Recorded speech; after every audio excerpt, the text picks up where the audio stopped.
మా మమ్మీ నా కోసం అన్నం కలిపి పెడుతుంది. అలా అండి, అసలు అన్నం వండినాను కానీ వండిన అన్నం అట్లే ఉంది. నేను తినలా పడుకోన్నా, పిల్లలు వచ్చేంత వరకు గుర్తులేదు.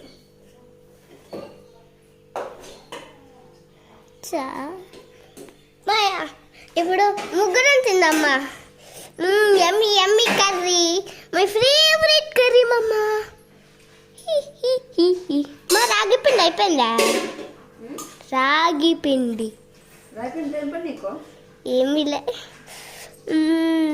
టేస్టీ మమ్మ కర్రలు వేస్తావా? ఎవరైనా కూడా కర్రలు వేసుకుంటారు. చేసిన పచ్చడి పప్పు అయితే వేసుకుంటారు. నిండు ఉదయాన కనే ఈ ప్రేమ అందరికీ బంధువుగా ఈ ప్రేమ. నీకు అయిపోయింది 1 minute.